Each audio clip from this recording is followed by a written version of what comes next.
Buenas noches a todos. Esta noche le vamos a presentar un tema controvertido, pero divertido a la vez, como son los OPARs, los objetos fuera del tiempo y del lugar. Aquellos objetos que no deberían de estar donde se los han encontrado, o aquellos objetos que son de otra época distinta a donde se han encontrado esos objetos. Incluso a enigmas, leyendas que se atribuyen a hechos históricos que no deberían, donde no deberían de estar. Y así dejen ustedes volar la imaginación o no, porque muchos se basan en hallazgos arqueológicos que no tienen ninguna sintonía con el momento y el lugar al que se les atribuyen ese estado allí. Y los OPAR pues tienen pues, esa, ese grado de enigma, ese grado de misterio, ese grado especial de ser objetos que desafían a todo, a la historia, que desafían al tiempo, ¿no? Antonio, buenas noches. Hola, buenas noches. Esos OPARs también se pueden confundir con otras cosas como son los anacronismos, ¿verdad? Bueno, sí, lo que pasa que los SOPAR son, como decías, objetos y los anacronismos son esa interpretación que hacemos de los hechos históricos, por ejemplo, en el cine, en la literatura. Y luego me apuntaba nuestra historiadora particular que a veces eso es también en la narración de hechos históricos cuando utilizas una fuente no fidedigna, ¿no? Ujú. Que habla de cosas que luego no son como han pasado. En el cine, por ejemplo, a mí me llamó, me llamó mucho la atención porque quizá fue la primera vez que me fijé en que aquello no era normal. Estoy hablando de los anacronismos, ¿no? Fue hace muchos años una película sobre la vida de García Lorca. Entonces iba una pandilla de hombres, muchos hombres corriendo por una localidad.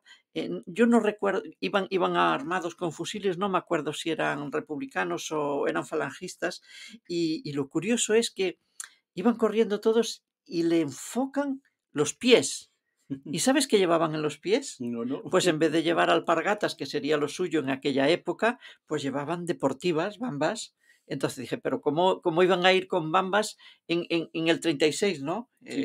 Eso es un ejemplo flagrante de anacronismo, ¿no? Luego, Entonces, si por ejemplo a un bajo relieve de Pompeya, la figura pintada en la pared de un romano o de una romana, le descubrimos en el brazo un reloj, ¿eso bueno, qué pues, sería? pues mira, eso sería o bien que algún gracioso se lo ha pintado, es decir, algún gracioso de estos que no tienen ningún respeto por el arte, porque a veces hemos ido a sitios y la gente empieza a tocar las cosas y no sin darse cuenta que hay que respetar siempre el patrimonio, ¿no? Pues como digo, puede haber sido un gracioso o puede que llevase alguna cosa, una pulsera, un brazalete que nosotros lo interpretamos como un reloj y no, y en realidad no lo era, porque lo que son muchas veces los OPARs nos parecen efectivamente objetos que están fuera del tiempo. Decimos, pero ¿cómo puede en la mano, en el brazo de un romano, de una romana, llevar un reloj? Pero a lo mejor el pintor, el autor de la pintura, no estaba pintando un reloj, era algo que nosotros desde la hora, mirándolo con los ojos del presente, pues interpretamos que es un reloj, Ujú. como podemos interpretar pues que hay, yo qué sé, un astronauta en un lugar determinado. De Ujú. hecho, por ejemplo, si me permites, no hace mucho también salió la portada de una iglesia o de una catedral donde había un astronauta y pensamos, ¿cómo puede haber un astronauta en una portada, en un pórtico de una iglesia o de una catedral que fue hecha en el siglo XIII, por ejemplo, en el siglo XII, en la Edad Media? Pues no, había sido alguien. no era un opar, sino Una gracia. una gracia de un restaurador que lo puso, restaurando el pórtico, pues puso ese astronauta ahí. Era efectivamente un astronauta, pero no es que en la Edad Media, pues nadie fuera a la Luna, ¿no? Bueno, Ni anduviese con escafandras. en ese caso particular, pero Efectivamente, por en supuesto. otros, que es precisamente porque hablamos de OPARS, está, por ejemplo, yo tengo aquí el libro de Jaime Barrientos Ujú, de OPARS que viene ilustrado además con fotos y hay una ilustración que es una preciosidad del mecanismo de Antiquitera ujú, que en 1901 se descubrió en el mar Egeo por un equipo de bufos en el interior de una galera romana hundida un mecanismo que las fotos están es lo más parecido a un mecanismo de ordenador o de reloj super ujú. moderno. Y está el resto, y eso no tendría que estar ahí, dentro de la galera y además fosilizado Claro. ya en el tiempo y datado Ujú. mm, de la época romana, ¿no? Entonces eso sí que es un opar, un objeto fuera del tiempo y del lugar, está claro, ¿no? Por supuesto, es que como cuando hablamos de fenómenos paranormales, pues que unos son fraudes y otros son efectivamente algo que no comprendemos todavía, que es un fenómeno paranormal. Ujú, Simplemente que hay algunos que sabemos interpretarlos y otros que no lo sabemos, que todavía no comprendemos. Pues con esto, con los OPAs pasa lo mismo. Hay algunos que son gracias que hace alguno y otras que no lo son, que ujú. efectivamente da que pensar de si el tiempo es lo que creemos, de si la historia es lo que creemos, de si el tiempo es cíclico o el tiempo es lineal. Muchas cosas. Hay el tiempo y la parapsicología que cada vez te tiran más, Antonio. Ya,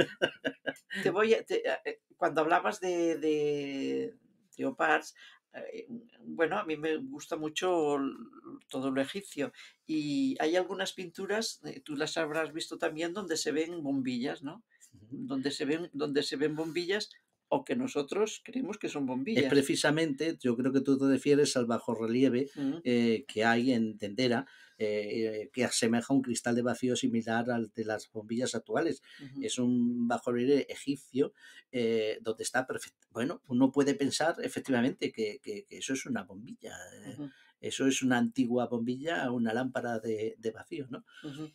Y cuando hay representaciones de medicina en pinturas de Egipto también, hemos querido interpretar una cesárea. No sé si ya los egipcios conocían este arte de traer niños al mundo, Esto ¿no? de la cesárea, ¿sabes dónde está? En las piedras de Ica. Ujú, En las famosas piedras de Ica hay tanto dibujadas en la piedra y datadas hace muchos, muchos, muchos años, esas cesáreas y esas operaciones incluso de corazón, fíjate. Quiere decir que parece que podría haber existido, que muchas otras civilizaciones podrían haberla conocido ya y practicado, porque las piedras de Ica no están en Egipto precisamente. Entonces, quiere decir que podría ser una práctica común en varias civilizaciones que no tenían contacto, pero que, yo lo digo siempre, hay cosas, inventos y técnicas que eran común a muchas civilizaciones que no tenían contacto entre ellas antiguamente, pero que acuciados por las mismas necesidades, pues llegaron a las mismas conclusiones. Y quizá no hace falta pensar en que fueron los dioses, o quizás sí, como no. Yo siempre estoy a la expectativa, no me gusta ser rotunda en el sí y rotunda también en el no. Entonces, simplemente pues es lo que te decía, acuciados por las mismas necesidades, llegan a las mismas conclusiones. Ujú. Y a veces se dice, no, es que cómo podrían civilizaciones tan distantes, sin conocerse, pues utilizar ya esta técnica, utilizar este invento, pues por eso, porque por las necesidades cotidianas. Ya sabes que este tema lo hemos tocado otras veces ya dentro del viajero cuántico, Ujú, en algún otro programa, ujú, hablando también de eso, ujú, de esos descubrimientos o ujú, esos lugares de poder o no, donde aparecen algunas veces objetos fuera del tiempo y del lugar ujú. o se puede pensar también en anacronismo si uno quiere, o donde el mito y la leyenda se mezcla de tal manera que al final uno no sabe exactamente qué fue antes, ¿no? Ujú. Por supuesto, es un tema apasionante. En la literatura también es muy proclive al, volviendo a los anacronismos, ¿no? Yo recuerdo, por ejemplo, leyendo una novela sobre que está ambientada en Besalú, en el pueblo de un pueblo de Gerona, que se llama Besalú. Decía, alguien había cerrado su negocio y decía echar la persiana, ¿no? Había echado la persiana, una novela que está ambientada precisamente en plena Edad Media. Bueno, seguramente que en la Edad Media no No había había persianas, persianas. pero en la literatura, en el cine los hay, pero es que en la literatura es muy común, muy común esto de los anacronismos. Hay una cosa que a mí me gustaría apuntar, porque a veces pensamos que algunos inventos son recientes, ¿no? Bueno, somos siempre decimos, desde la Segunda Guerra Mundial ha evolucionado la humanidad. Pues sí, efectivamente, la Segunda Guerra Mundial, que fue un auténtico laboratorio para inventar y desarrollar técnicas médicas, desgraciadamente, para curar a tantos heridos, evolucionó mucho la medicina y se inventaron muchas cosas en el siglo XX y lo que llevamos del siglo XXI. Pero a veces dices, mirando cosas antiguas, mirando, leyendo, simplemente contemplando un cuadro, pues dices, a ver, es que esto me suena, ¿no? Esto parece que ya estaba inventado hace muchísimos años. ¿Dónde lo vi? ¿Dónde lo he visto? Pues yo recuerdo, por ejemplo, en una exposición en Barcelona sobre Leonardo da Vinci, que había unos esquemas de unos proyectos de motores, y eso recordaba el motor de explosión. Claro.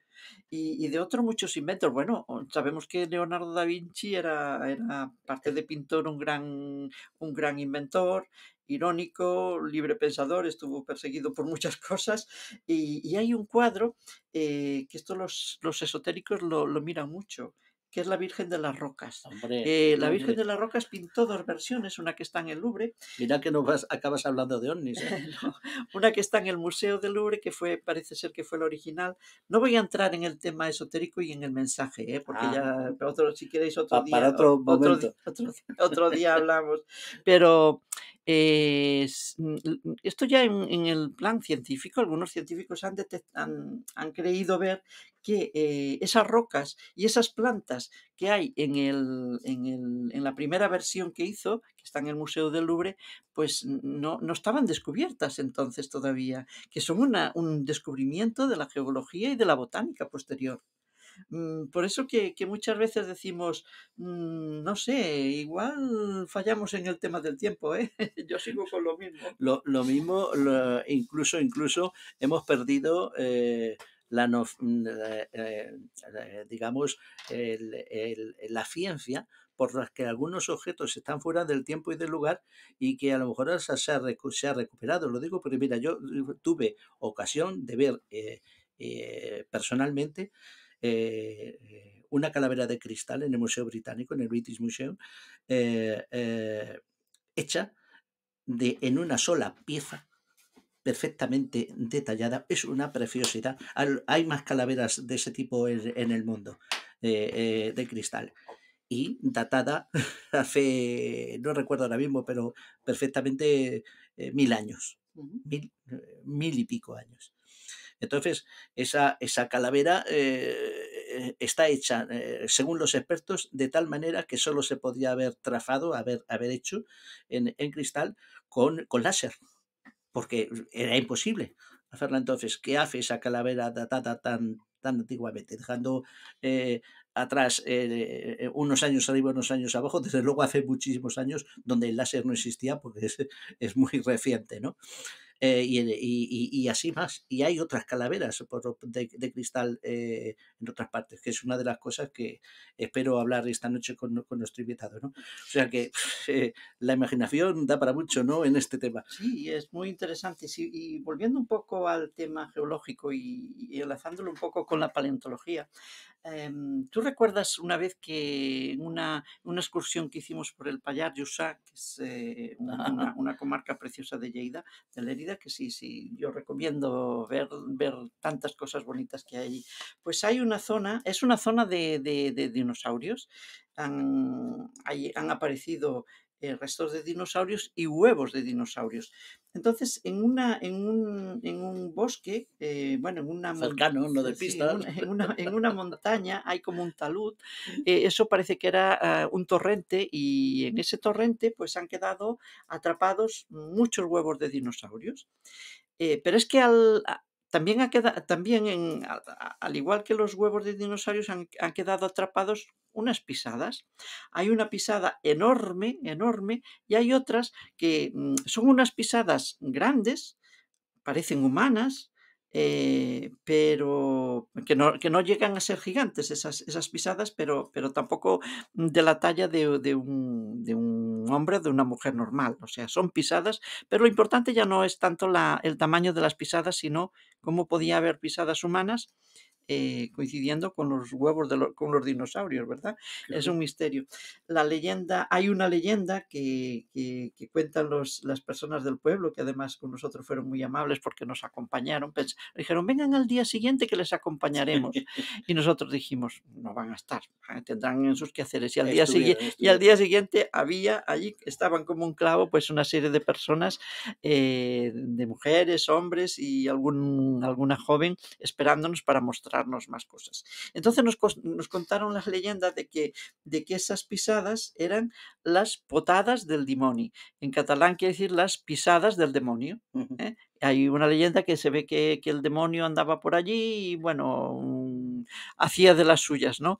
Esta es la leyenda. ¿Cómo puede haber pisadas humanas conviviendo con huevos de dinosaurios? Esta es la pregunta que queda ahí en el aire. También nuestro invitado de esta noche tiene alguna ilustración con alguna foto real de pisadas de dinosaurios y alguna otra pisada que no cuadra ahí de algún otro animal no desconocido o de un ser humano desconocido por aquel entonces. O sea que es más habitual. El problema no es que haya pisadas junto a otras pisadas. El problema es que están fosilizadas Claro. a fe, como en el caso de nuestro invitado, de Jaime Barrientos, fosilizadas hace 200 millones de años. Claro. O sea, datadas hace 200 millones de años. No cuadran esas cosas. Eso también son cosas dignas de tener en cuenta en el programa de esta noche. Eso sería un OPAR, ¿no? Las pisadas Claro, sí, humanas sí, junto con los claro. dinosaurios, Opars, ¿no? porque claro, eso está claro. O sea que es muy amplio el tema. Seguramente se nos quedará cortos, pero vamos a darle paso a Jaime Barrientos y vamos a charlar con él un ratito.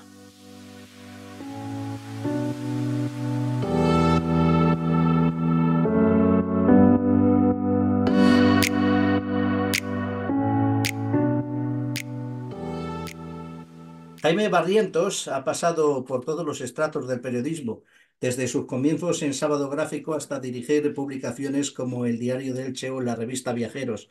De igual modo, fue jefe de redacción en Córdoba Internacional Televisión. Como reportero de guerra y profundo conocedor del mundo árabe, cubrió las dos contiendas de Irak para Tiempo, Interview y El Mundo.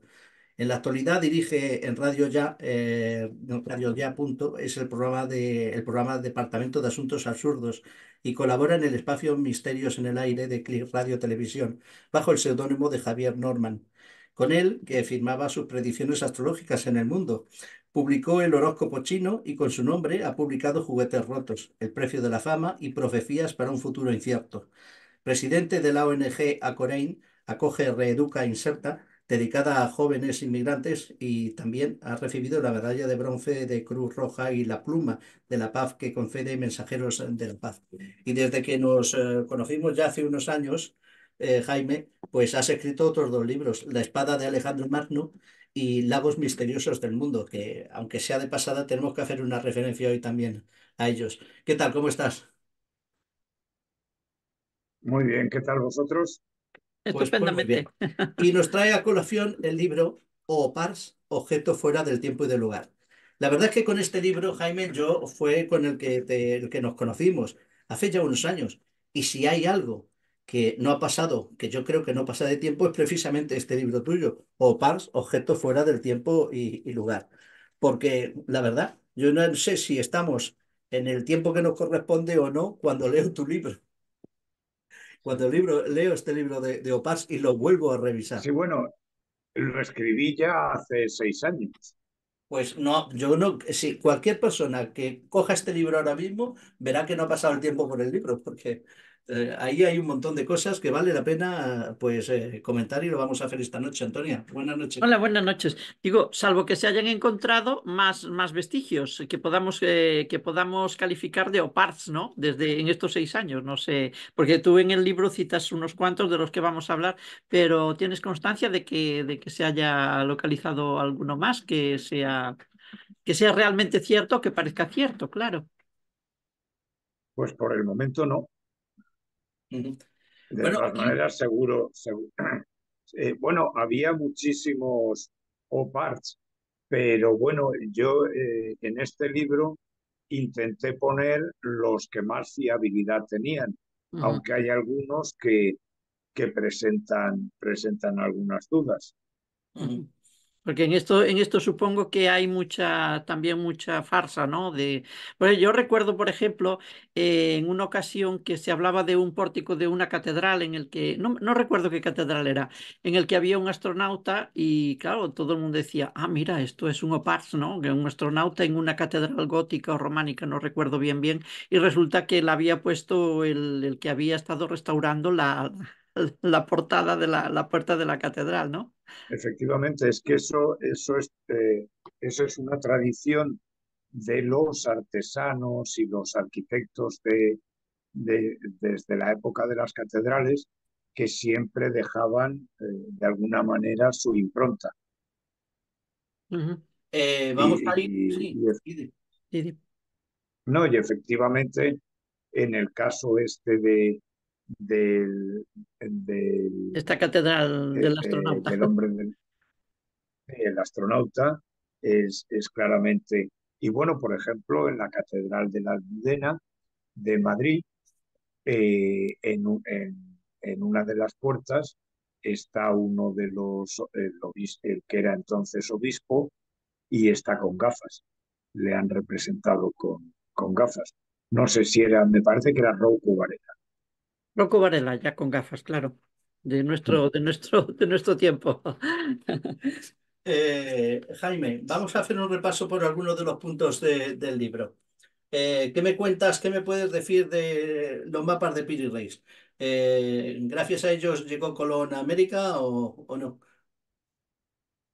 Es que este es uno, por ejemplo, uno de los que plantean ciertas dudas, porque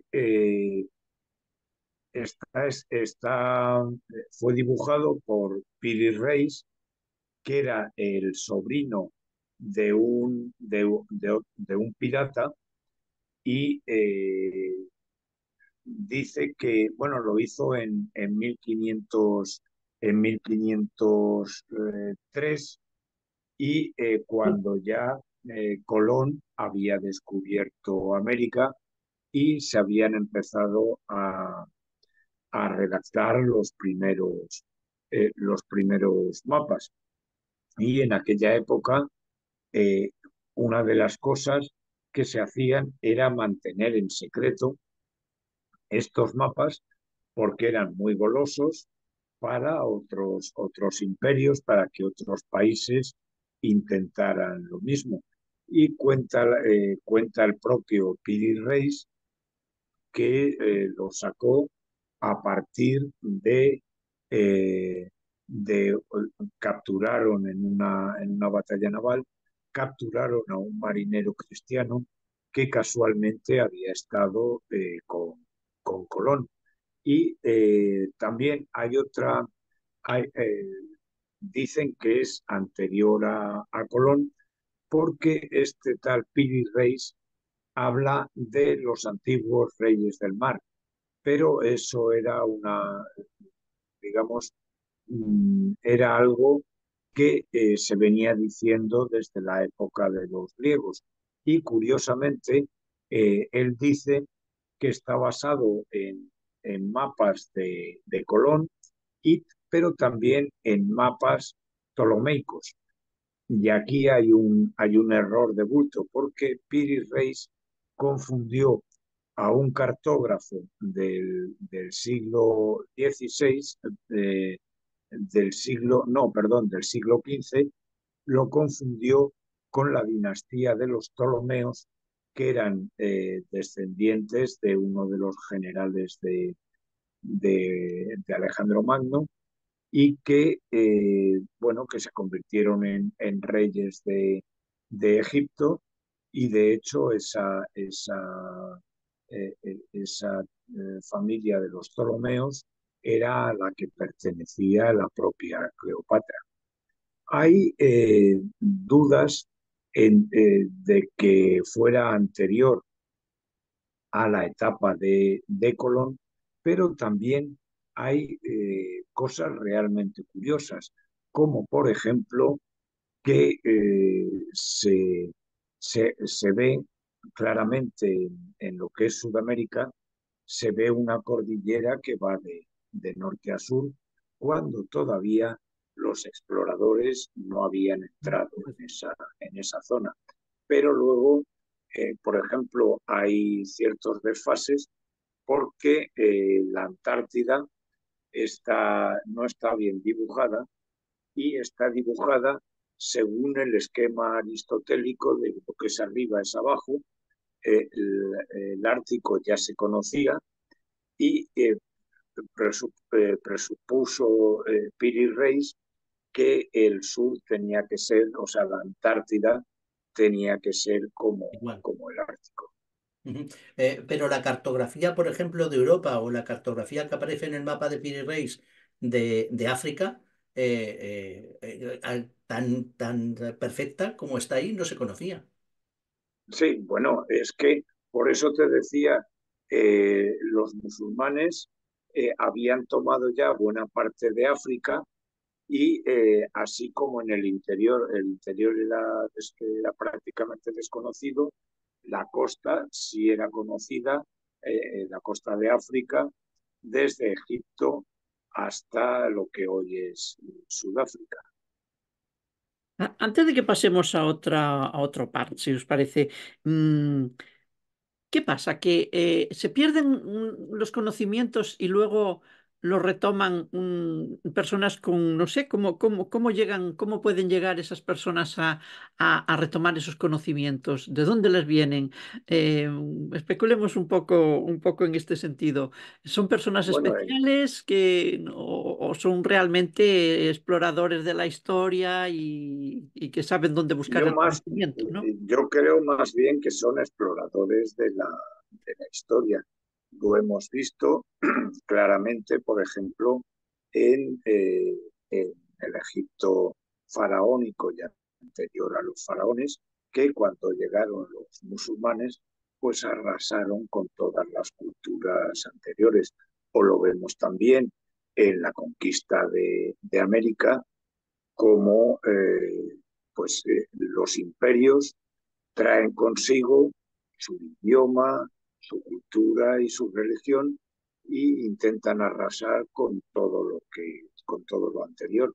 Eso pasó, por ejemplo, en Granada con el cardenal Cisneros, que menos mal que llegó Carlos V a tiempo, porque estaba quemando absolutamente todos los libros que estaban escritos en árabe. Y claro, como estaban escritos en árabe, le daba igual que fueran de matemáticas, filosofía, religión o lo que fuera.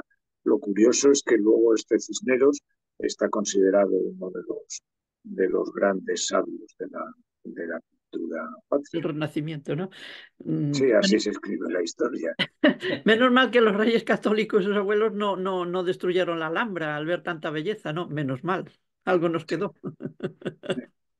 Vamos a pasar a otro tema y este es sugerente para Antonia porque siempre me está diciendo, oye, el manuscrito, el manuscrito. Tú hablas en el libro de Opars del manuscrito Voynich, o creo que se Mm. pronuncia así. Sí, Voynich. Voynich. Voynich. Voynich. El manuscrito es famoso porque es uno de los manuscritos o jeroglíficos o libros extraños donde los haya, ¿no? Porque aparecen cosas que no deberían de estar ahí, entre ellas plantas, ¿no? Mensajes encriptados, quizá, ¿no? Sí, no solamente plantas, sino extrañas Figuras. operaciones médicas y tal. Y a mí aquí me plantea, lo digo en el libro al empezar, que podría ser hasta una enrevesadísima tomadura de pelo, como por ejemplo narra el propio Jorge Luis Borges en uno de sus cuentos. Dice que una serie de científicos decidieron tomarle el pelo a la humanidad inventándose un nuevo tomo de la Enciclopedia Británica, en el que hablaban pues de, de, de idiomas Años. y regiones de la Tierra completamente Ignotas. desconocidos y completamente inventados. Bueno, pero aparte de eso, hay varias cuestiones que hacen que no sea una tomadura de pelo. La primera de ellas es que, bueno, se supone que está escrito en el siglo XVI, bueno, en el siglo XV realmente, está datado hacia 1420. Y la primera particularidad es que no hay, está escrito a mano, claro, no existían ni ordenadores ni máquinas de escribir, y no hay ni una sola tachadura y ni una sola raspadura, que era algo prácticamente imposible. Los amanuenses de esa época, que copiaban libros antiguos y la Biblia, pues en todas hay pequeñas raspaduras, pequeñas tachaduras de errores humanos que habían cometido. Pero en este libro está escrito todo del tirón, o sea, no tiene ni una sola errata, ni una sola raspadura. Y luego hay una cuestión, y es que en, las, en los idiomas inventados no se cumple la ley de Zip. La ley de Zip lo que viene a decir es que en todas las lenguas humanas la palabra más frecuente aparece en el texto el doble de veces que la segunda más frecuente, el triple que la tercera, el cuádruple que la cuarta, etcétera, y así sucesivamente. Lo curioso es que los lenguajes artificiales no cumplen esta regla. Y esa es otra de las grandes paradojas de este libro. Este libro, su peripecia histórica está muy bien documentada, y el primer propietario fue el nieto del emperador Carlos V, Carlos I, Rodolfo II de Bohemia, en 1552, que lo compró por 600 ducados de oro. Y tras la muerte de Rodolfo II, el alquimista oficial de la corte, eh, un tal Tepenez, se hizo con el manuscrito, y por eso hay gente que achaca a este Tepenez la autoría, pero él simplemente eh, eh, se hizo con él. Y igual que otro alquimista de Praga, Barsius, también también pasó por sus manos, y luego un tal Johann Marcus Marci de la Universidad Carolingia de Praga. Pero bueno, el nombre de Voynich viene por el dueño de que fue más o menos por, soy malísimo para las cifras y las fechas, pero se hizo con él en 1921. Se ha intentado decir que este libro fue escrito, entre otros, por el propio Leonardo da Vinci, por John Dee, el matemático y astrólogo personal de la reina Isabel I. Pero claro, hay un problema, que es que las fechas en las que vivieron estos personajes no concuerdan con las fechas de las que se supone que está escrito este libro y del que se tiene constancia. El, eh, lo curioso, bueno, estuvo durante bastante tiempo en una abadía, y hasta que pues los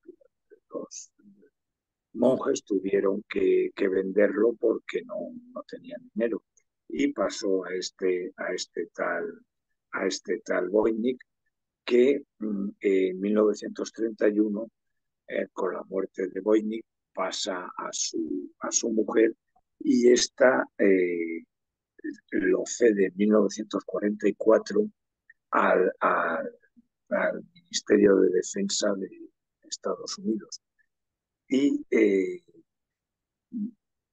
y ahí es cuando empieza ya oficialmente Estados Unidos a preocuparse por lo que dice este manuscrito, y de hecho, pues los mejores criptógrafos de Estados Unidos se ponen manos a la obra, pero a día de hoy no se ha conseguido nada. De hecho, hubo un estudioso de este libro que se obsesionó tanto con este libro que acabó en un psiquiátrico completamente demenciado. Y en cuanto al contenido, pues parece que por los dibujos está dividido, trata de diferentes saberes, pues zoología, Botánica. biología, botánica, y matemáticas, química, y hay algunas teorías que dicen que procede del Nuevo Mundo por el tipo de algunos animales que aparecen, como por ejemplo una llama. Y también se habla de se relaciona con una planta que es el eléboro y la centaura, que eran plantas muy utilizadas durante la Edad Media. En este libro, el libro de Oparts, al final de cada capítulo, pues llego a una conclusión. En unos digo que es una tomadura de pelo, en otros digo que hay dudas, y en la conclusión que saqué con este manuscrito es que estamos ante uno de los grandes interrogantes históricos de la historia de la humanidad. Jaime, hasta que dices que cuando ya llegó a manos de Estados Unidos, que es cuando se empieza a analizar realmente, entonces las personas que anteriormente quisieron hacerse con él, ¿tú qué crees que era? ¿Por afán coleccionista o porque querían descifrar, porque intuían que había algún mensaje secreto? No sé. Igual fue escrito por Pues algún miembro de una sociedad secreta, no sé. sí, es posible, pero es que se dan las dos posibilidades. Los reyes y la alta aristocracia eran, bueno, igual que la Iglesia, eran los grandes guardianes de la sabiduría de Mm, su época mm. y tener ciertos incunables, pues que duda cabe que daba prestigio. Para prestigio, claro. Y claro, y igual que ciertas catedrales intentaban, o el propio Felipe II, se hicieron con un montón de restos de santos para prestigiar esas catedrales y que se convirtieran en lugares de peregrinación, pues también había libros que servían para atraer a los sabios de otros lugares y que fueran allí. Por ejemplo, eso es lo que pasaba con la famosa biblioteca de Alejandría. Cada persona que llegaba a Alejandría, si traía algún libro, tenía que cederlo, aunque fuera momentáneamente, a los archiveros de la Biblioteca de Alejandría para que hicieran una copia.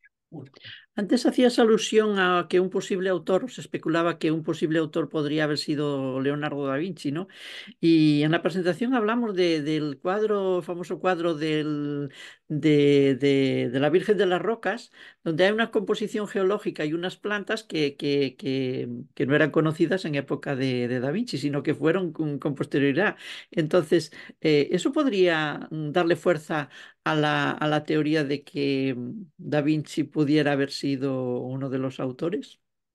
Pues podría ser, pero hay una cuestión puramente temporal, y es Ah, que no le hubiera dado tiempo. O sea, no le habría dado tiempo a crear esta paradoja, porque no solamente era pintor, sino que también era un cortesano renacentista que estaba al servicio de acuerdo.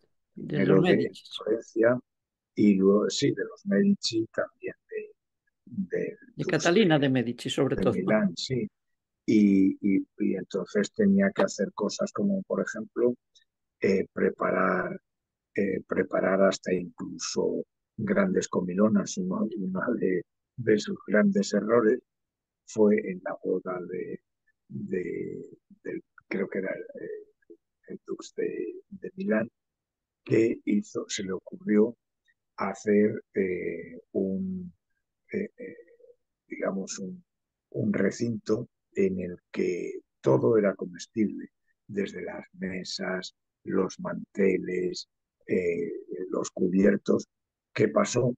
Que lo tuvo que hacer en varios días, y la noche anterior los pájaros, las ratas y todo lo que pasó por allí lo destrozó, y bueno, pues el Dux de Milán, pues bueno, Lo aceptó, desterró. lo aceptó, no, lo aceptó y tuvo que sacar que hacer una comida Muy bueno. sobre Pero la marcha. yo creo que Da Vinci, además de tener un sentido, un agudo sentido del humor, le gustaba mucho jugar con los equívocos, ¿no? Por Sí, eso decía yo. Por eso de todas decía yo lo maneras, de, piensa la Mona Lisa, que bien no sabemos quién es, si es el mismo, se juega un poco con la idea de que probablemente fuera homosexual, una serie de cosas, ¿no? sí, pero bueno, hay otra cosa para descartar a Da Vinci, y es que Da Vinci solía escribir para encriptar sus escritos, Mm. solía escribir en forma de reflejo, o sea, que no se pudiera leer más que con un espejo delante. Él escribía de derecha a izquierda, bueno, entre otras cosas como hacen Los los zurdos. árabes, y este libro está escrito de izquierda a derecha. Entonces, si hubiera creado esta paradoja, pues seguramente hubiera añadido la función espejo. De izquierda a derecha, como tú has dicho, sin tachaduras, con unos conocimientos que para la época no eran normales en absoluto. Yo creo que, como tú dices, hay muchos enigmas sobre esto. Además, por qué la viuda de Voynich se lo cede al Ministerio de Defensa y no se lo cede a un museo. Y al Ministerio de Defensa de los Estados Unidos, eso no cuadra. Eh, ¿No, verdad? A mí, vamos, a Sí, mí es que eso es una serie de interrogantes que hacen que sea el OPAR más alucinante de la historia, al menos desde el siglo XV hasta nuestros días en el siglo XXI. pues hablemos de otro que a mí siempre porque yo estuve en el British Museum y tuve oportunidad de ver, no sé si una réplica, yo no recuerdo ahora mismo, creo que es una de ellas, de esto que voy a enseñarle a todo el mundo, que es La calavera de cristal. una de las calaveras de cristal que aparecen en tu libro de Opars. Sí, Y esto, una calavera tallada casi perfectamente o perfectamente, cosa que ni ahora podríamos lograr con un láser. ¿Cómo se puede, cómo puede existir no Algo ya, tan perfecto, algo ¿no? tan perfecto? Y además parece que hay varias, ¿no? sí, bueno, la calavera de cristal se puso de moda, entre otras cosas, gracias a Indiana Jones y su famosa película, creo que es la tercera, si no me equivoco, y eso lo puso de rigurosa actualidad entre todo el público, o sea, no solamente los expertos. Y efectivamente, no solo está tallado, no se sabe de qué manera, porque no se ve ni cincel ni ningún tipo de rebaba, vamos, los restos que se dejan cuando se esculpe algo. Pero es que además lo más increíble es que se supone que está tallado en contra de, de, de cómo es la beta, cosa que es prácticamente imposible porque si se hace a favor de la beta es precisamente para que no se rompa. Y sí, tienes razón, no hay una sola calavera de cristal, hay 15, pero 4 de ellas son absolutamente falsas, y gracias a Dios a que son falsas, porque hay una antigua leyenda maya que dice que cuando se descubran las 13 calaveras llegará el fin del mundo. Así que eso por el momento tenemos solamente 9. Así que espero que sigamos así una buena temporada. Bueno, hay tantas Y cosas que nos dicen que llegará el fin del mundo, no solo las sí, calaveras, ¿no? sí, bueno, los testigos de Jehová me parece que son los que más veces han Ya hace predicho años la. que se había acabado, ¿eh? A finales del siglo XX. No, no, pero creo que 7, 8 veces han pronosticado el fin del mundo, y luego pues siempre tienen una excusa para decir que no sea. Bueno, Nos hemos superado y entonces hemos superado esa calamidad. Jaime Barrientos también, yo lo he leído al principio, escribiste el libro Profecías para un futuro incierto, no sé si ahí. Sí, ese lo escribí de cara al 2012, que ya sabéis que se suponía que había una profecía maya que decía que el mundo se terminaría en el 2012. Y en ese libro, Profecías para un futuro incierto, pues hablo de todas las profecías que ha habido del fin del mundo a lo largo del tiempo. Y lo curioso es que cuanto más lejana se pone esa fecha, mayores chorradas se dicen. Porque claro, no es lo mismo decir que el mundo se va a terminar dentro de 5 años que el mundo se va a terminar dentro de 500. Y por ejemplo, eso en ese libro cuento que una de las teorías del fin del mundo es que el planeta se pararía, y entonces todos nosotros pues caeríamos al vacío, junto con bueno, todo lo que está encima de la corteza terrestre, animales, personas, vehículos, todo se iría, se Bueno, iría al garete. Eh, Dentro de las calaveras, ¿hay alguna que te interese más que otra? Sí, bueno, está la que tú has hablado, La del que es, Museo Británico. ¿eh? La del Museo Británico. Sí, la del Museo Británico, que, bueno, de todas maneras, los ingleses son unos expertos en inventarse leyendas, desde la de que Gibraltar será británica mientras haya monos en Gibraltar, que se lo sacaron de la manga, posiblemente el monstruo del lago Ness también sea otra de estas pseudo tradiciones para atraer el turismo, y de esta calavera del Museo Británico dicen que por las noches la tienen que tapar con una tela, porque si no lo hacen se empiezan a escuchar extraños ruidos, tintineos, pero no hay certeza absoluta de que nada de esto haya aparecido. Jaime, Y perdón, perdón, Didi. sí, no, no, dime. No te iba a decir tú que has recorrido tantos países, has ido por todos esos mundos de Dios y has visto tantas guerras del diablo. En qué civilizaciones antiguas, por los países que has recorrido, hay más muestras de oparts? ¿Por dónde hay más? Por ejemplo, en Mesopotamia, en la zona que era Mesopotamia, tú que conoces Irak o Europa, por ejemplo. Yo creo que el sitio donde más hay es en Iberoamérica. Ah, Y digo Iberoamérica porque así lo unimos también a Brasil y Portugal, mm. porque es que eso de Latinoamérica es una chorrada que se inventaron los franceses para poder decir que también ellos También estaban ellos. allí.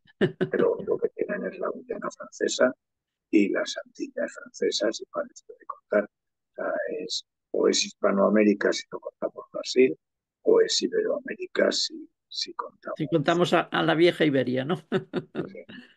Bueno, en Y yo creo Iberoamérica. que ahí es el lugar donde más cosas, donde más OPARS hay. Pero de todas maneras, cuando estuve investigando volviendo a las calaveras de cristal, yo al principio creía que todas provenían de América, pero no, también hay algunas que procedían de Asia. De todas maneras, lo curioso es que estas calaveras de cristal empiezan a aparecer a partir del siglo XIX. Las primeras eran muy pequeñitas y hay dos tandas. Una a principios del siglo XIX que son de tamaño reducido, y luego ya más adelante eh, eh, ya tienen un tamaño mayor.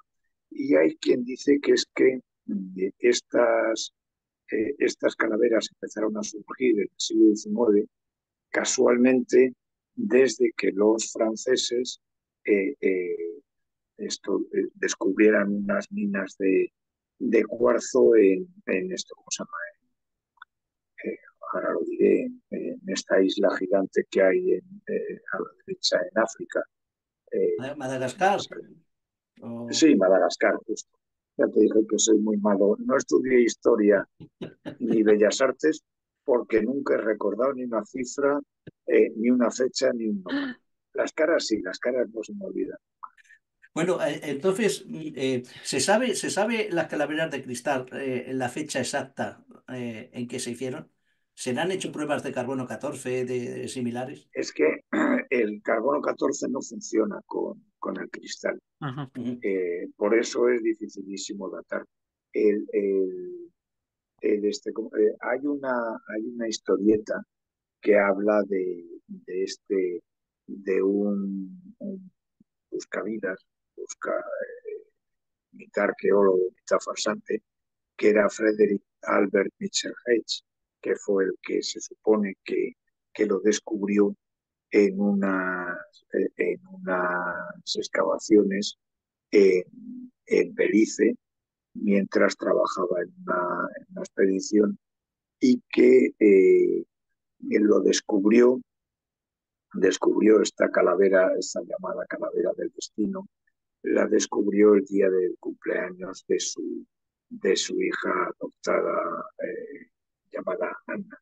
Pero luego ya más adelante reconoció que la había comprado a un anticuario, no recuerdo muy bien si era en Francia o en Inglaterra. Lo que parece que no es, bueno, no sabemos si alguien las trazó también algún farsante, pero parece que no. Las líneas de Nazca, ¿qué pudieron ser las líneas de Nazca? Bueno, las líneas de Nazca yo ahí no he estado, pero son eh, unas líneas gigantescas de kilómetros, y no solamente líneas, sino dibujos. Son muy conocidos, el de un mono americano, que se diferencia de los monos Anos. africanos, en que tienen cola prensil, y hay diferentes, hay también aves, y hay una cosa muy curiosa, que es una especie de hombre con una escafandra. Y dicen que están hechas para verse desde el cielo, y que hasta que la aviación oficial eh, militar peruana no sobrevoló la zona, no se conocía. Pero esto tampoco es cierto.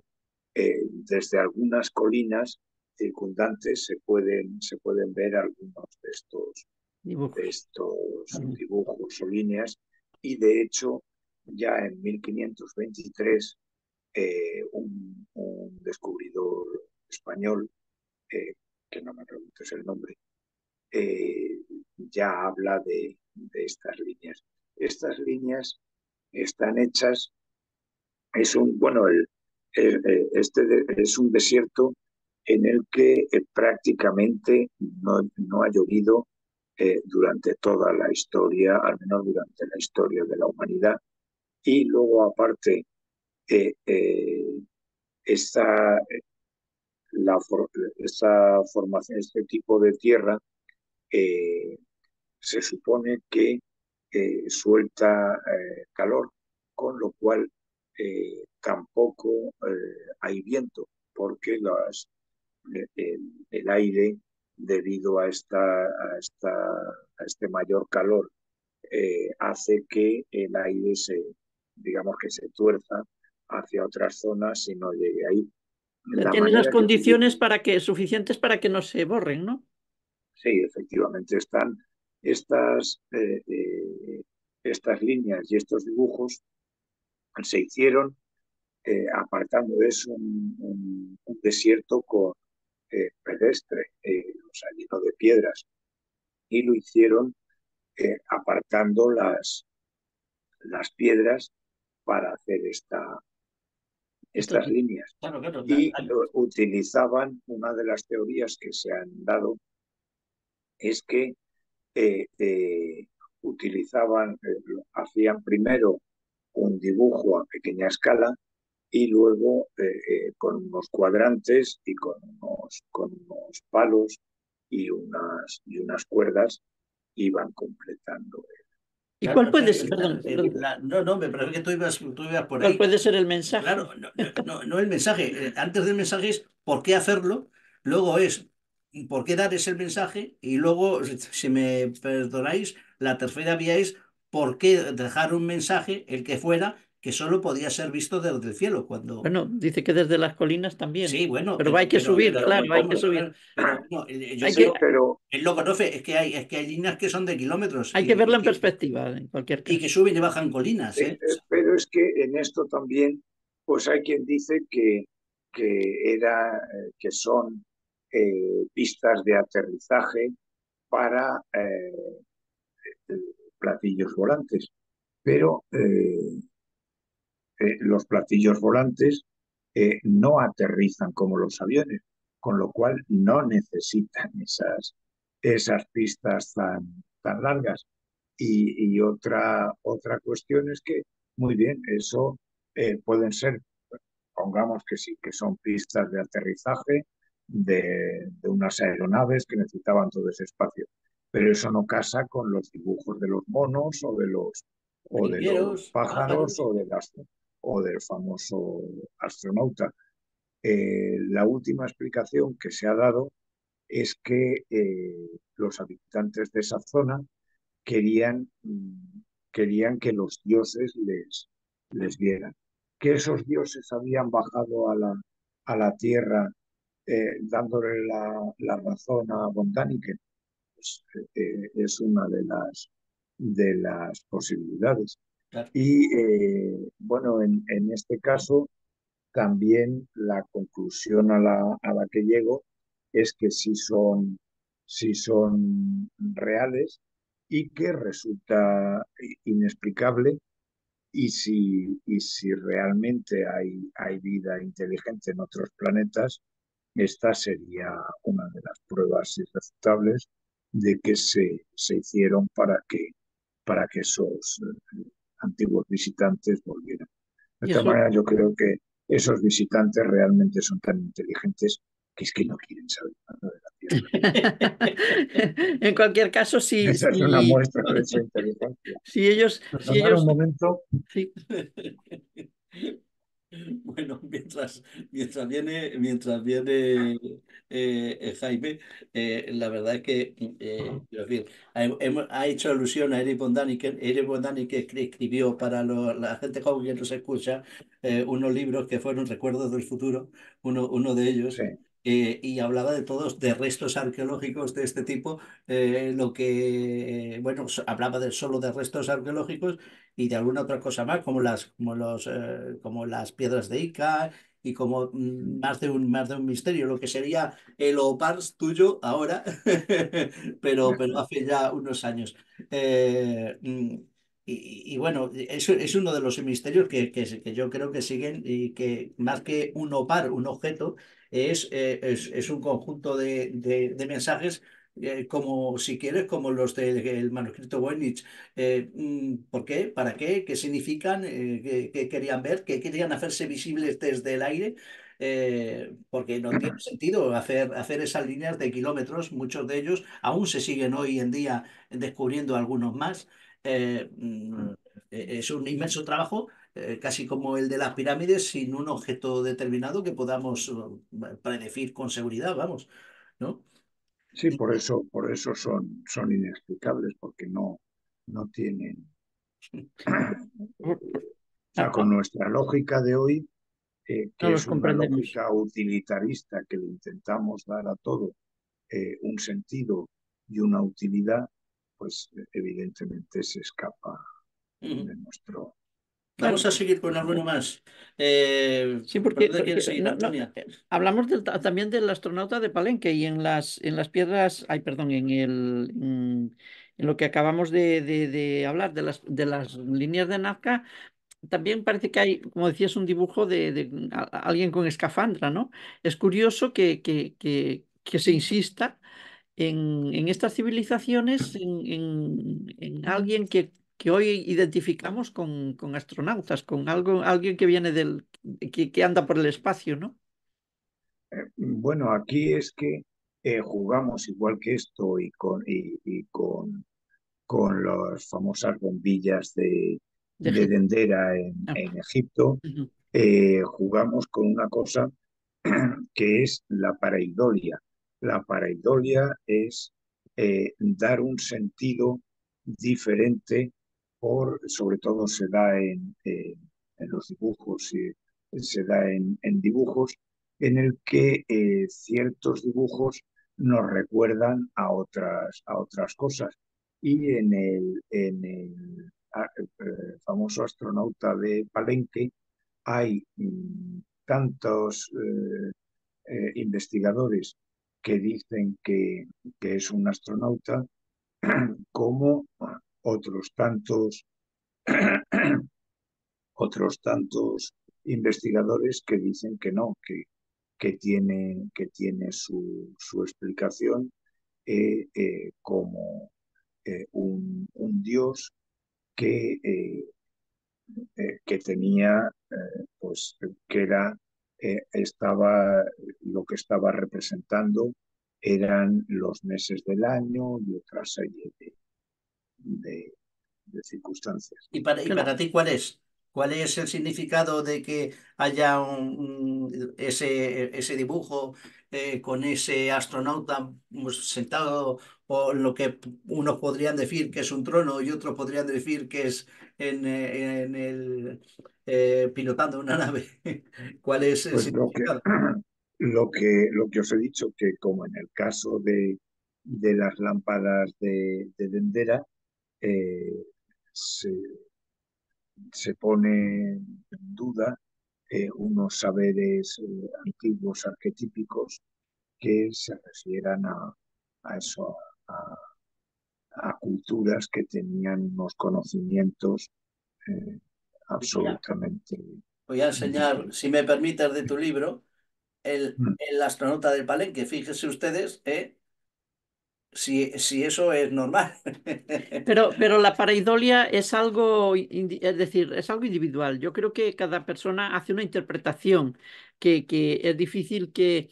A veces coinciden muchas personas, porque en este caso hay muchos Bueno, científicos que ven un astronauta, pero otros que ven otra cosa. bueno, Entonces, es que el ejemplo más claro de pareidolia es lo que hacen los niños cuando miran las nubes. claro, Hemos hecho todo, mira, mira, parece un no sé qué, un parece un perrito, angelito, parece... sí, Sí, correcto, que cada uno lo interpreta a su manera. Habéis hecho sí, alusión a la por lámpara. ejemplo, hay un avioncito en el Museo del Cairo que durante mucho tiempo estuvo arrumbado hasta que alguien dijo Este. que era un avión y ahora sí. Y ahora, joder, te lo has leído entero, ¿eh? Bueno, Entonces, Hace ya tiempo que no tengo, mira. parece un pez y una paloma, no sé, al mismo Pues tiempo. vuelvo a sacarlo. es que, pero es curioso y lo pusieron ahí y ahora está en Esa cara. entrada en una urna de cristal y ahí al principio habían puesto que era un pajarito para un juguete De un de príncipe. un niño, sí, de un niño de la clase dirigente egipcia faraónica, pero hubo un ingeniero aeronáutico que dijo que no, que, que para empezar los pájaros no tienen la cola vertical, sino horizontal, Claro. Claro, como un timón de un como avión. este. Sí, y que las, las alas tienen un diseño que le hacen posible volar. Y eso también hay otro ejemplo de eso en el Museo del Oro de Colombia. También hay un pajarito con las mismas características, que eso que tiene la cola en vertical en lugar de horizontal y que incluso parece que tiene la cabina de piloto. Sí. Habéis hecho alusión a la lámpara de Endera. Explica, bueno, Javier, por favor, Jaime, lo que es la lámpara de Dendera. Sí, bueno, la lámpara de Dendera es un bajorrelieve que hay en una de las mastabas. Las mastabas son donde se enterraba a los faraones antes de que se pusieran de moda las pirámides. Eh, y es un bajo relieve en el que se ve a un dios sujetando una especie de berenjena gigante que tiene dentro una serpiente, que se ha querido interpretar esta berenjena gigante como una bombilla y la serpiente como un filamento. Y esto nos lleva a otra cuestión. ¿Conocían los egipcios la electricidad? Pues hay dudas razonables porque, por ejemplo, cuando vas a estos lugares, a estas mastabas, a estas pirámides, llenas de dibujos y de bajorrelieves, en ningún momento se ve el hollín que tendría que haber desprendido de las teas para poder trabajar a oscuras.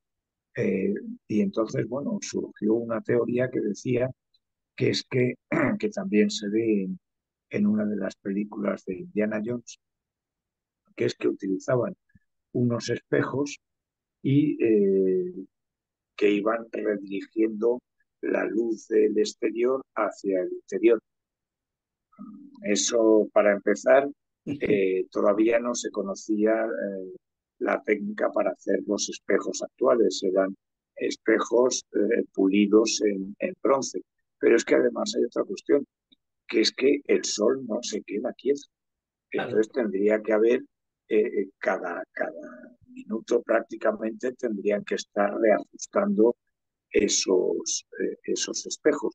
Pero es que además en los listados de objetos necesarios para construir estas mastabas, pues se ponía desde los litros de cerveza utilizados por los esclavos, o cuánto trigo se utilizaba para la comida, o cuántas hoces, o cuántos martillos, o cuántos cuchillos de bronce se utilizaban, y en ningún sitio aparece teas ni cuántos se gastaban en palos y en Claro. antorchas. Y siguiendo con la civilización egipcia, en algunos dibujos, lo decíamos en la presentación, parece que haya, bueno, que se vea, o al menos lo interpretamos así, supongo que será una pareidolia, como una cesárea, practicando una cesárea con un escalpelo. Pero claro, no sé si esto era posible, si tenían grandes conocimientos médicos los egipcios, que podría ser, porque también Sí, podemos, sí, no, también eso teniendo en cuenta, sí, teniendo en no cuenta que solamente, perdón, no, iba a no, decir que no, teniendo en cuenta que los mayas también sacaban los corazones, no con el mismo fin, evidentemente, que una cesárea, pero claro. Pero es que en las piedras de Ica, que no hemos hablado todavía, que también están en el desierto, también hay en esas piedras dibujos de cesáreas y de operaciones de corazón, cuando ni siquiera Barnard había hecho el primer trasplante, evidentemente. sí, bueno, vamos a ir Por parte. por partes. En el Egipto. antiguo Egipto se practicaban cesáreas, y no solamente cesáreas, sino operaciones complicadas de neurocirugía. Se abría Toras. el cráneo, Gran. ¿no? Y el cráneo Ujú. para extirpar tumores, y o sea, realmente la, la ciencia médica egipcia estaba muy desarrollada, que como habíamos dicho al principio, son saberes que luego se olvidan, pues Ujú. entre otras cosas debidas a, la, a las religiones que marcan sus Su devenir, imposibilidades. Por claro. ejemplo, eso eh, eh, durante mucho tiempo, muchos de estos objetos contradecían lo dicho en la Biblia, y por eso, entre otras cosas, empezaron a surgir en Estados Unidos en el siglo XIX, empezaron a surgir pues muchos dibujos y bajorrelieves y huellas de dinosaurios al lado de pies humanos, porque los protestantes necesitaban demostrar de alguna manera que la creación había sido en 7 días, y que habían estado al mismo tiempo los dinosaurios que los seres humanos. Pero eso es debido a las teorías creacionistas de los protestantes. Y yendo ahora a las piedras de Ica, las hay de dos tipos. Unas son auténticas y otras son una auténtica tomadura de pelo que padeció bueno, el que lo descubrió, que creo que era un médico, y que llegó a tener unas 15.000, Javier Cabrera de Alquea, Sí. que era un médico y durante 35 años estuvo coleccionando estas piedras y llegó a tener unas 15.000 y en total, porque también tuvo otros coleccionistas, en total se conocen unas 40. Algunas pues son realmente inexplicables y pero esas están hechas con un tipo de piedra diferente a las otras. Entonces, claro, si yo fuera un habitante pobre, muy pobre de esas tierras, un campesino, al ver que un médico se interesa por ellas y que me paga dinero por ellas, pues claro, yo pongo a toda la familia a hacer dibujitos vamos, de lo que haga falta.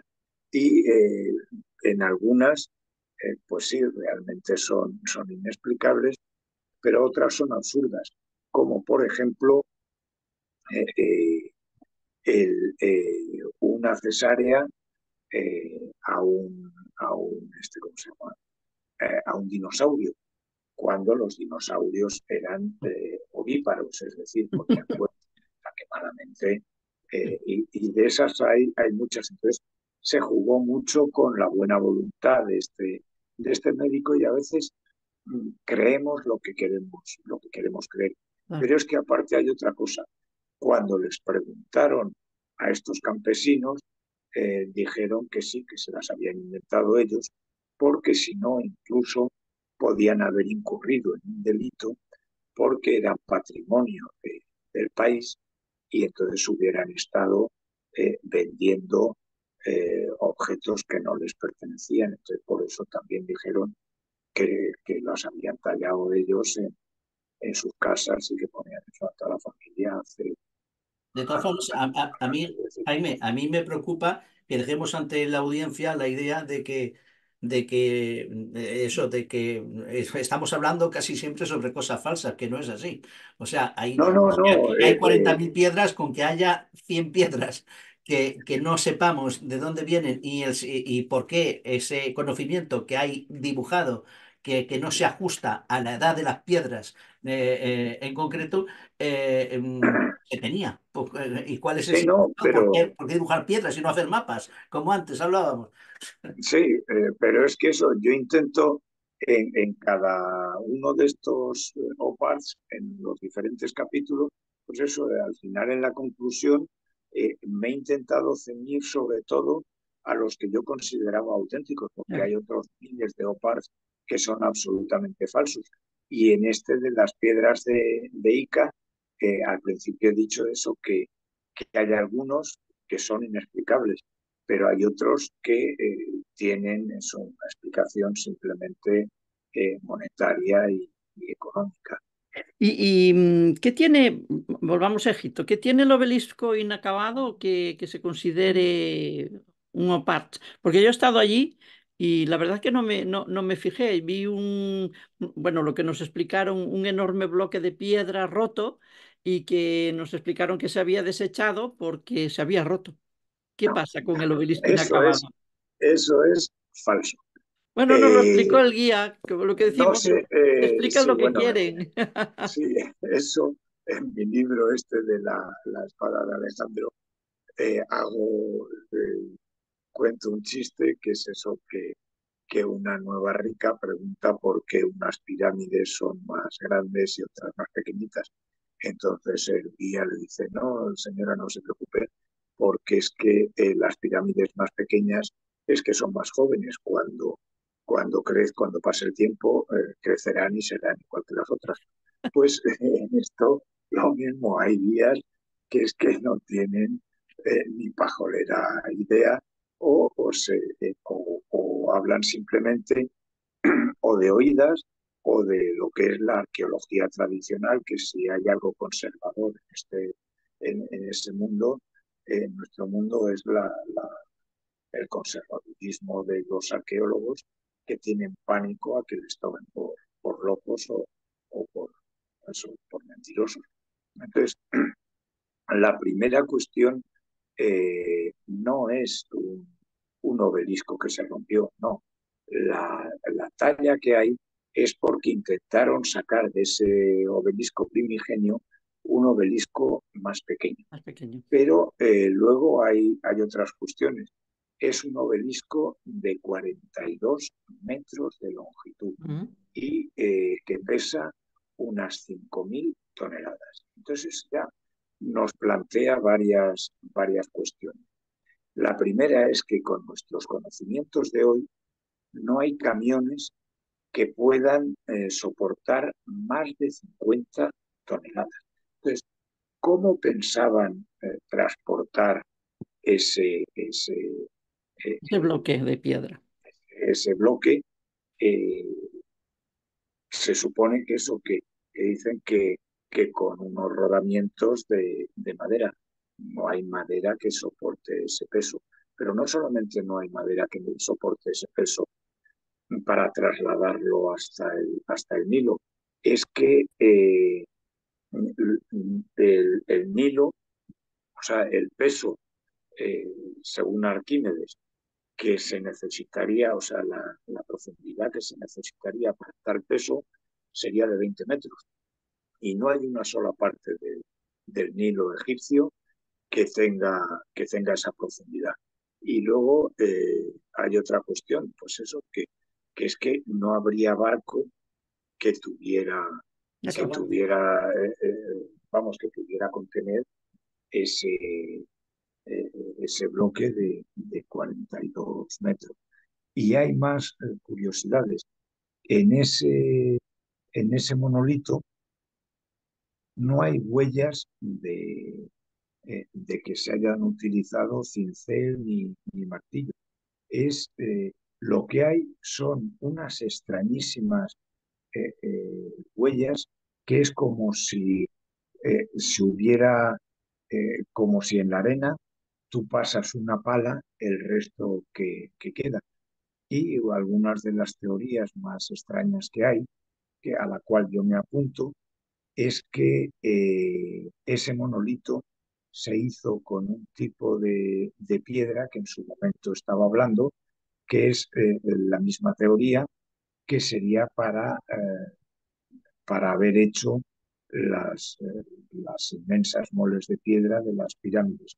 Y pensemos, tiene su cierta explicación. Mi padre era arquitecto y me decía que si llegara una cultura dentro de 1000 años que no conociera lo que era el cemento y el hormigón, se pensaría que los edificios que quedaran después de 1000 años que habían sido hechos de una sola pieza. Y luego otro arquitecto amigo, Eleuterio Población, un gran arquitecto, me decía, Jaime, si quisieras dejar algo para la posteridad, ¿en qué lo escribirías? Bueno, en piedra, ¿no?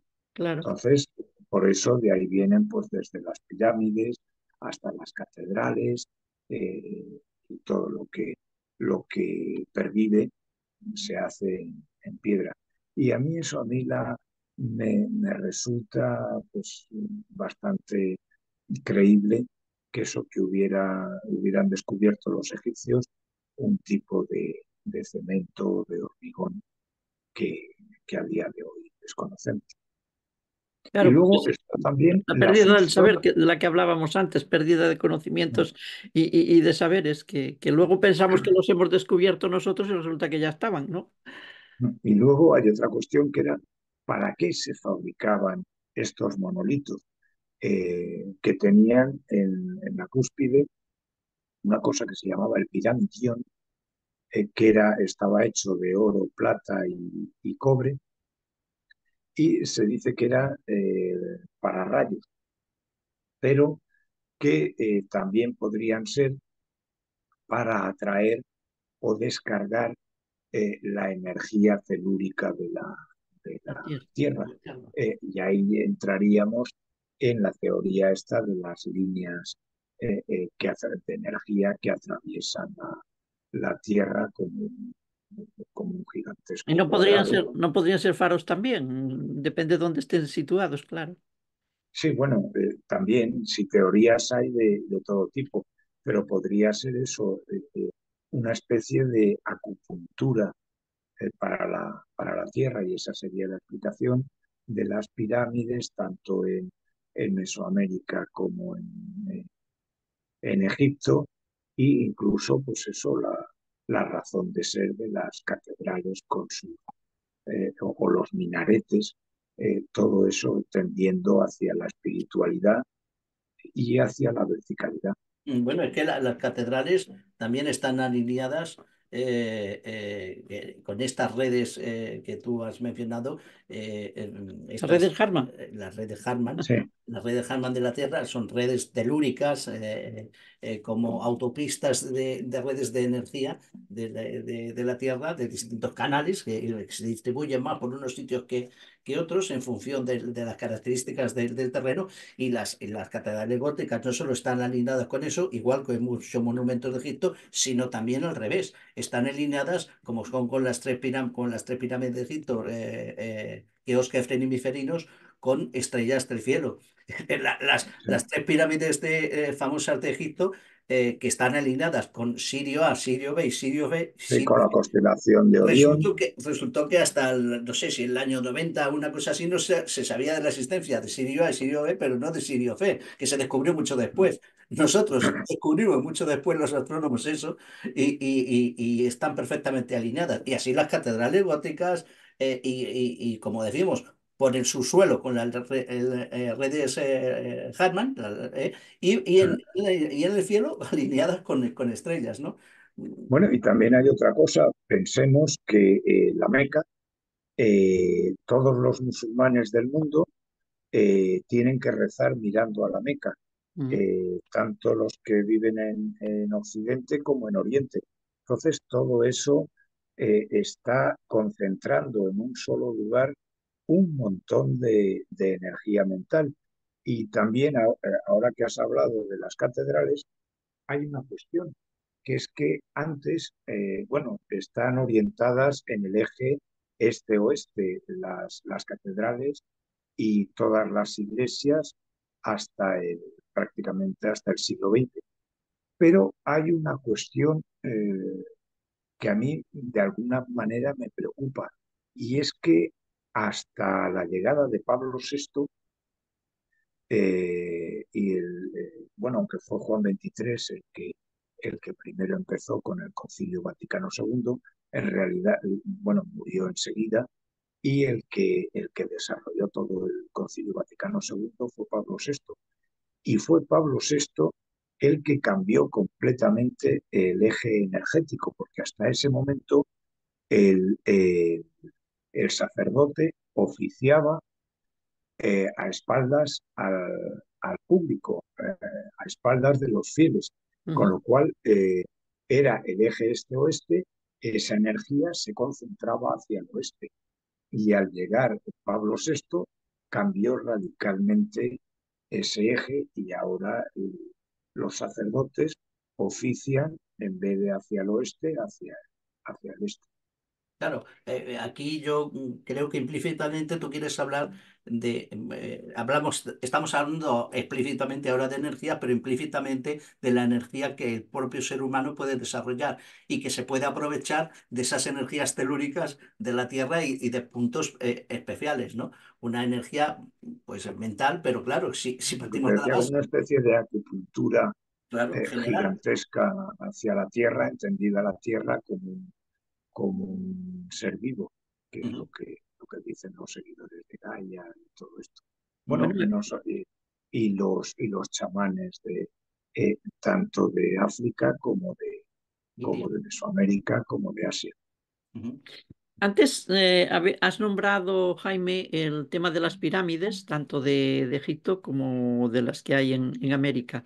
Y también hemos hablado de ese animal, de ese avioncito que parece un híbrido de ave y pez, y que también se había descubierto uno, no sé si has dicho en Colombia concretamente. Sí, está en el Museo del Oro de En Colombia. Colombia. Entonces yo me pregunto, em, ¿Por qué puede ocurrir esto en civilizaciones tan distantes que aparentemente no tenían contacto? Porque el ser humano de cada una de las civilizaciones distantes llegaba a las mismas conclusiones, acuciados por las mismas necesidades, o bien porque realmente no había tan poco contacto como nosotros nos creemos, que algo se nos escapa. ¿Qué Es creéis? que lo mismo, hay varias explicaciones, unas más lógicas y otras menos lógicas. La más lógica sería que hace miles de años los continentes estaban unidos, por ejemplo, eso durante la glaciación, una de las glaciaciones, Europa y el norte de América estaban conectados y así pudieron pasar eh, Los conocimientos, ¿no? una, una civilización, o sea, los, los humanos pasaron de un continente a otro. Y luego está pues la explicación más esotérica o alineada con lo que con lo que decía Von Däniken, de que eso de que había unos visitantes que trajeron al ser humano pues sus saberes. Y en eso, perdona que haga un chiste, pero es que el otro día me mandaron uno muy gracioso que se ve a dos marcianos eh, viendo el planeta Tierra y uno le dice al otro, le dice, ¿te acuerdas cuando hace 1 millón de años Mm. eh, hicimos una juerga tremenda en ese planeta y terminamos acostándonos con unos monos? Le dice, sí, dice, pues te vas a reír.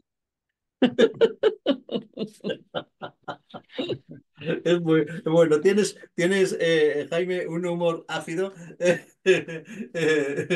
muy, muy, Sí, muy bueno, bueno. en la Biblia se dice que los hijos de los hombres, eh, eh, perdón, que los ángeles se ayuntaron con las hijas de los hombres De los y hombres. que eso, y que antes del diluvio hubo unos seres que eran los gigantes que por portarse mal, pues eso, eh, los inundaron y acabaron con esa raza. O sea que ha habido razas anteriores a la nuestra. Sí, eso parece y decimos muchos. Estamos terminando y hay un resto arqueológico, creo que así se puede tomar, como es el mecanismo de Antiquitiera, que me gustaría que lo explicaras rápidamente. Aparece en tu libro esto y muchísimas más cosas. ¿Qué pasa con ese mecanismo? ¿Era un Sí, reloj bueno, fuera de tiempo y de lugar? sí, absolutamente. Bueno, esto se descubrió en el año 1900 cuando unos pescadores eh, tuvieron que pararse debido a una tormenta y entonces el capitán del barco, para que los marineros bueno, no estuvieran ociosos, bueno, tuvo que recalar ahí en la isla de Antiquitera, que es la que da nombre, que es en Grecia, que es la que da nombre a este objeto, a este artefacto, y pues para que los marineros no estuvieran ociosos, porque el ocio trae muchos problemas y sobre todo en un espacio reducido como es un barco.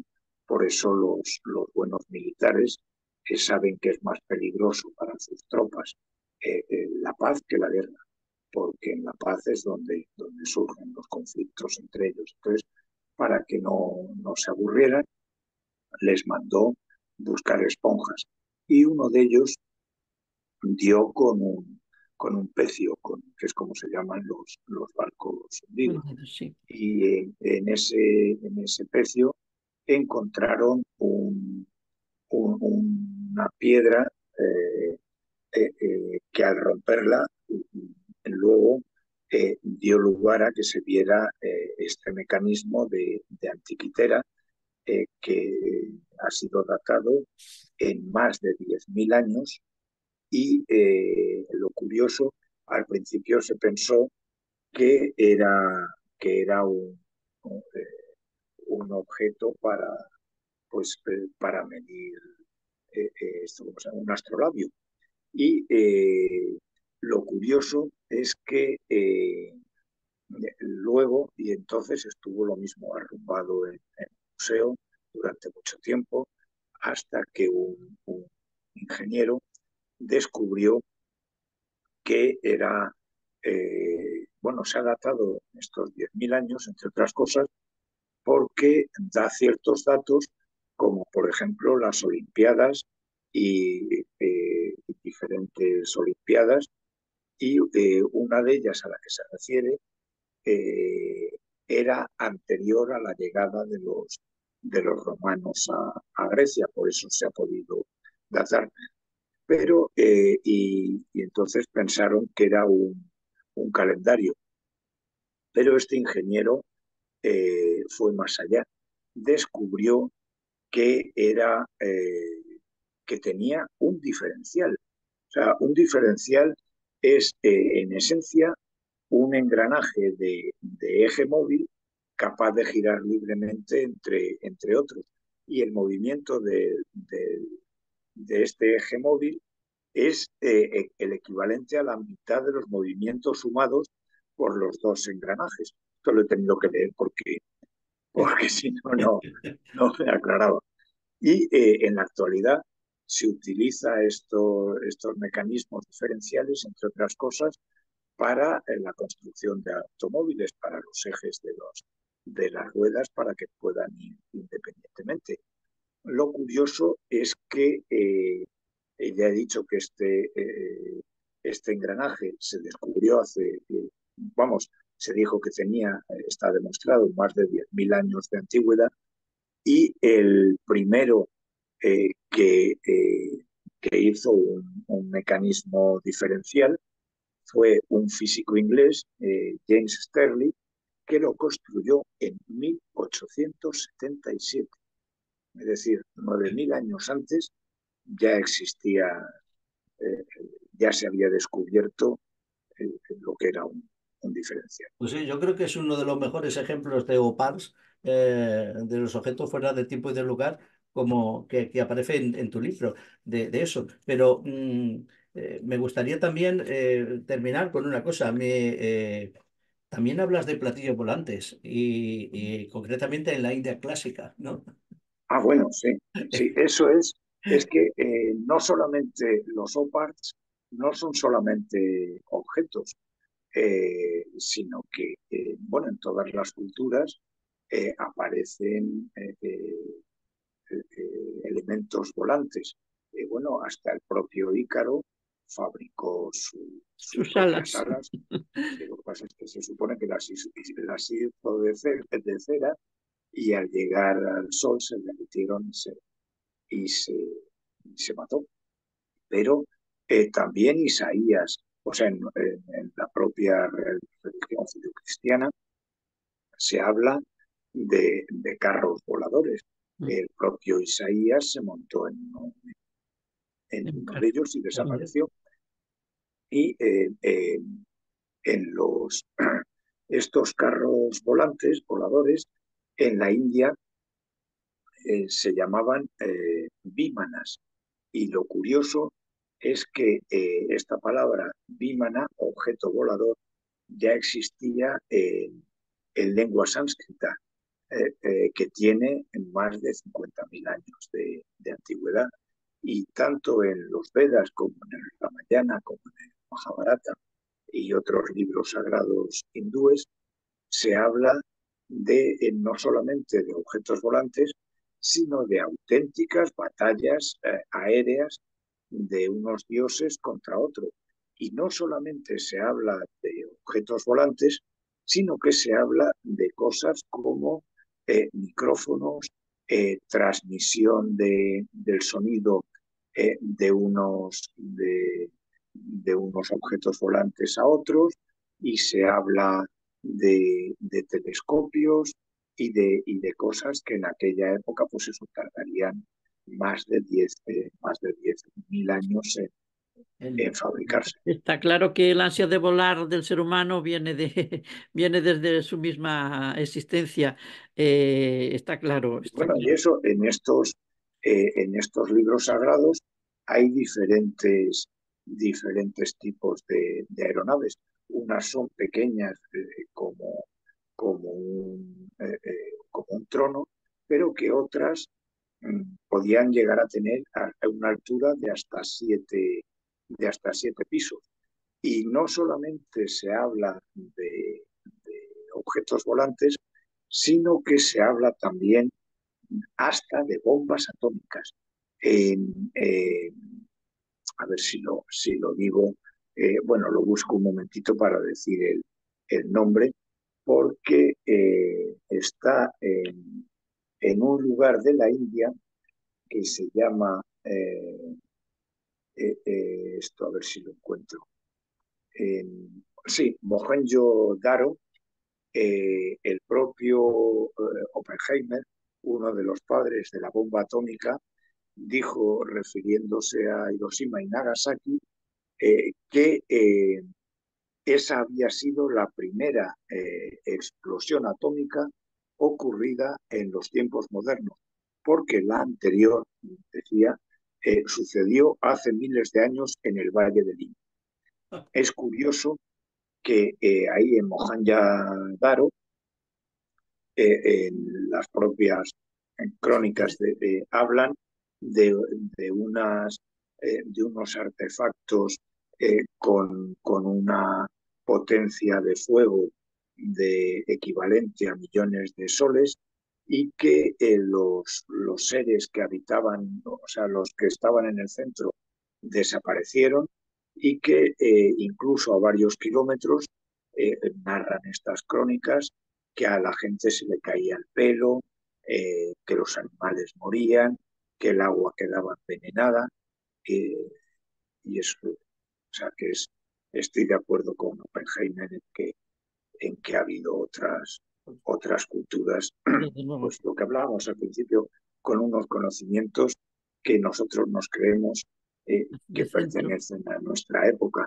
Y eso es una cosa que se ha dado en llamar el adanismo, que también se da mucho en política, que es pensar que hasta que tú no lo dices, no existía. No existe. En Bueno, realidad parece que no hemos inventado nada, sino que hemos reinventado. bueno, ¿no? también, sí, también hay políticos que se reinventan en el relato. Así que, o sea, No, eso se llama también. cambio de opinión. Ya estamos terminando, Jaime. Me gustaría hacer por mi parte quizá una última pregunta, que es, ¿se sigue investigando mucho el tema de los OPARs y qué herramientas tenemos para examinarlas y ver si realmente son objetos fuera del tiempo o qué Sí, son? pues no, cada vez tenemos más armas, igual que gracias a la ciencia cada vez se pueden explicar mejor lo que antes se tenían por milagros.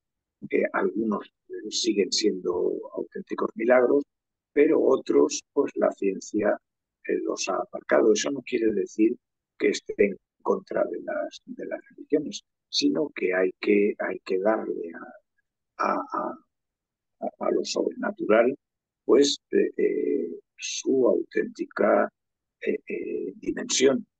Antes eso, en la edad de piedra, pues eso, hacer fuego era un milagro. Milagro, Hoy claro. sabemos que no, entonces eso no quiere decir que yo no crea en los milagros, sino que hay que acotar lo que son milagros de lo que son cuestiones científicas. Y afortunadamente, pues cada vez contamos con más conocimientos y con más aparatos que pueden ayudarnos a medir desde la datación por el carbono 14 a los microscopios, a telescopios super potentes, y todo eso está propiciando que haya OPARs que ya no lo son, y en cambio otros sigan desafiando al intelecto humano y a la razón. Incluso que aparezcan otros nuevos también. ¿Eh?